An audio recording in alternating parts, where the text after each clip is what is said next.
Mpenzi watazamaji wa Habibu TV, tumepita kipindi kirefu kabisa tukiwa tuna post site tofauti na mara nyingi sana hatukuweka maelezo kwa sababu ya muda kuwa mchache na mkimbizano wa kazi, ila tunamshukuru Mungu kwa siku nyingine tena tumepata wasaa kujumuika na nyinyi na kuonyesha baadhi ya site.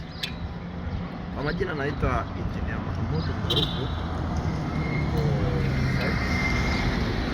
na baadhi ya mafundi tunaoona hapo kabla na bado mtaendelea kuwaona, ambao ndio wamechangia kwa asilimia kubwa kabisa kufanikisha shughuli hii mlokuwa mkiiona hapo nyuma. Kwa sasa hivi tupo kwenye project za electric fence, ulinzi imara madhubuti sana, na ningelipenda kidogo au niweke maelezo madogo kwenye mfumo wa ulinzi wa electric fence.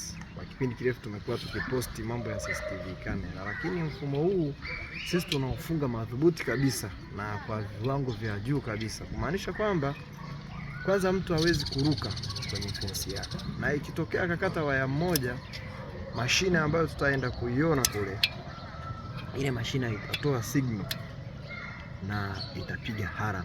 Kwa hiyo upande wa kukata waya huko ondoa off, lakini ubora wa vifaa na material inazingatiwa sana kabisa. Ukiangalia hizi poles utaona ni aluminium za silver, lakini ukipita maeneo tofauti kuna baadhi wametumia chuma. Kwa mazingira ya mikoa yetu hii tofauti, kuna mikoa ambayo ina maji ya chumvi, ukitumia chuma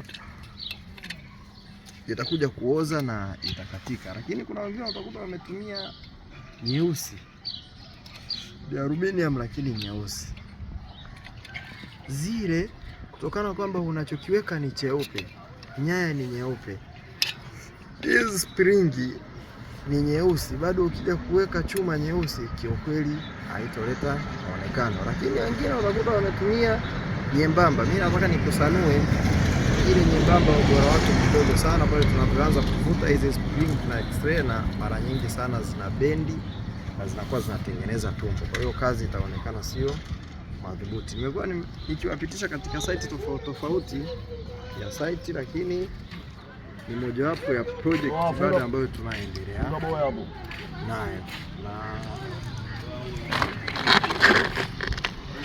zani mazingira mpaka sasa hivi unaweza kuona tumefikia 75% kwenye electric fence,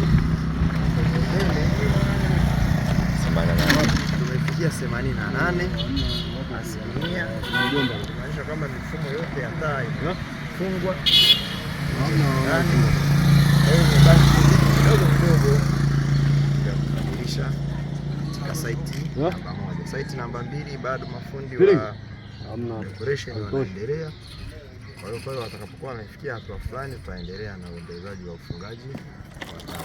Kwa hiyo niwaombe kwa kazi nzuri kama hizi usisahau kutafuta namba zetu ni zile 0752 48 82 46 kwa kazi nzuri na kazi zilizonyooka. Tunapatikana Dar es Salaam, ofisi zipo Kinyerezi karibu na mahakamani. Ukifika